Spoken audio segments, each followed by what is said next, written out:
Bem-vindo ao Contos da Meia-Noite. Aqui é a Fran. A partir de agora, o medo não pede licença. Apague as luzes, coloque os fones, feche os olhos e não olhe para trás. A história já começou. Antes de começar nosso relato, deixe aqui nos comentários de onde você está nos ouvindo. A reforma havia começado em março com aquela energia de começo de projeto que Priscila e Márcio reconheciam dos outros 2 imóveis que haviam comprado, reformado e vendido nos últimos 6 anos. Energia de possibilidade, de antes, de tudo pode ser diferente do que é. A casa da rua Joaquim Neves era a maior e a mais antiga das 3. Um sobrado de 1934 num bairro de Salvador que havia sido alternadamente próspero e decadente e estava agora numa fase de gentrificação que tornava aquele tipo de imóvel simultaneamente mais caro de comprar e mais lucrativo de vender reformado. Priscila era arquiteta e Márcio era engenheiro civil, e os dois haviam desenvolvido, ao longo de 6 anos de reformas, uma divisão de trabalho que funcionava tão bem quanto qualquer coisa que havia funcionado no casamento deles. A parede sul do primeiro andar havia dado sinais de umidade desde que haviam comprado, manchas escuras no reboco, aquele abaulamento específico de parede que acumulou água por tempo demais.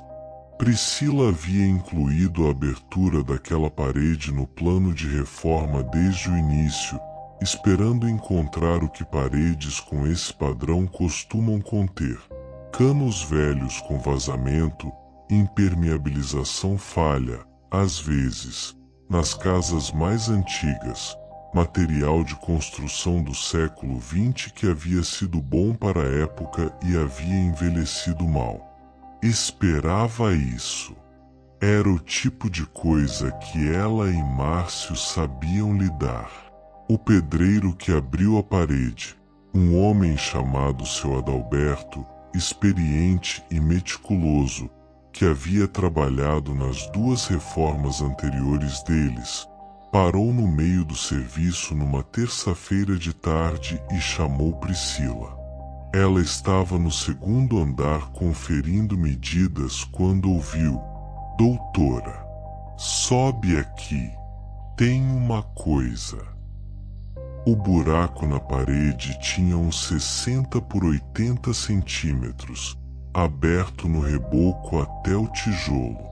E no espaço entre o tijolo e a parede externa, aquele espaço de uns 15 centímetros que as construções da época deixavam para ventilação e que com o tempo se tornava uma câmara de ar selada, havia algo que Seu Adalberto havia iluminado com a lanterna do celular e que estava esperando ser encontrado. Priscila estimou depois de pensar, pelo menos 50 anos.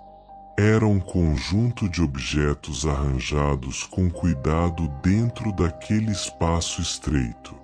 Uma boneca de pano, pequena, com o rosto bordado apagado pelo tempo mas ainda identificável como rosto.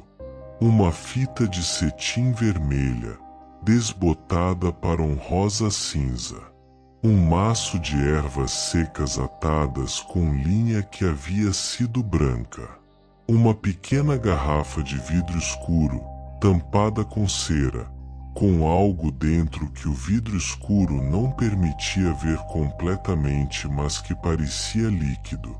E, dobrado cuidadosamente, um pedaço de papel que havia sido colocado ali seco e havia absorvido 50 anos de umidade e havia se tornado uma massa frágil de fibras que colapsaria se tocada sem cuidado.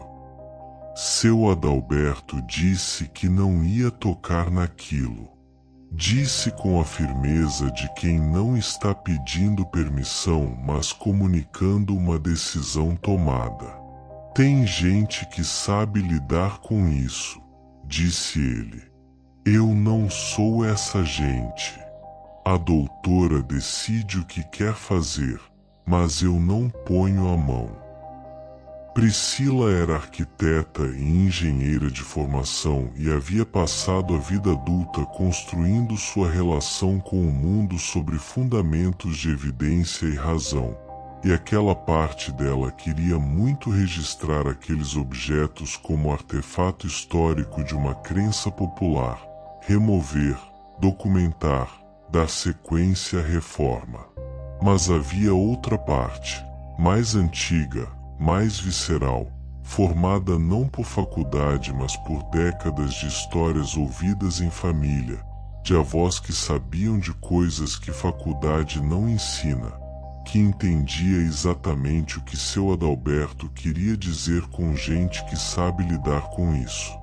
Ela fotografou tudo com cuidado antes de tocar. Depois chamou a cunhada, irmã de Márcio, uma mulher de 50 anos chamada Doralice que havia crescido em Salvador e que tinha aquele tipo de conhecimento prático sobre certas práticas que vêm de comunidade, não de estudo. Doralice veio naquela tarde, olhou para o buraco na parede com a lanterna, ficou quieta por um tempo e disse: "Isso foi feito para ficar, não para ser encontrado." "O que é?" disse Priscila. "Proteção ou amarração, dependendo de como foi feito e para quem." Pausa. Proteção para casa ou para quem morava. Amarração para alguém que não devia sair. Pausa. Sem saber o que está no papel, não dá para saber qual é. E a garrafa? Doralice não respondeu imediatamente. Depois disse: "Não abre a garrafa." "Por que não?" "Porque o que está dentro por algum motivo, e não foi colocado para ser solto." Ficou olhando para o conjunto por mais um tempo. "Você comprou essa casa sabendo a história dela?" Priscila disse que haviam feito a pesquisa de praxe, cartório, IPTU, vizinhos. Doralice disse que havia pesquisa de cartório e havia pesquisa de bairro, e que bairros antigos de Salvador tinham histórias que não estavam em cartório nenhum. Disse que ia perguntar a alguém que sabia mais do que ela antes de dizer o que fazer. 3 dias depois, Doralice voltou com uma senhora de 80 anos que não foi apresentada por nome, mas que examinou o conteúdo da parede com a atenção de quem está lendo algo em linguagem que conhece. Disse, depois de um tempo, que era proteção. Havia sido feito para proteger a casa e quem nela morasse. Era trabalho antigo e cuidadoso. Havia sido feito com intenção boa, e que o correto era deixar no lugar. Mas a parede precisa ser reformada, disse Priscila. Tem vazamento. Reforma a parede, disse a senhora. Fecha o buraco de volta com os objetos lá dentro. A proteção fica. O vazamento também some, porque vazamento numa parede assim costuma ser sinal de que precisa de atenção, não de que está quebrada. Pausa. Quem fez isso estava cuidando da casa. Você cuida também, do jeito que sabe. Os dois cuidados podem existir juntos. Priscila e Márcio fecharam a parede com os objetos no lugar. Seu Adalberto não reclamou, parecia aliviado. A impermeabilização foi feita corretamente e o vazamento foi resolvido sem que os objetos fossem removidos, do modo que a senhora havia dito que seria resolvido, O que Priscila registrou internamente com aquela honestidade de quem é suficientemente científica para reconhecer quando os resultados não confirmam as premissas. Venderam a casa 6 meses depois, com margem boa. O comprador era um casal jovem com 2 filhos pequenos. Priscila, no momento da venda, considerou contar sobre o que havia na parede. Decidiu não contar, não por desonestidade, mas pela razão que a senhora havia dado. Havia uma proteção na parede que havia estado lá há décadas, que havia protegido quem havia morado antes e que agora protegeria quem fosse morar depois. Era informação que pertencia à casa.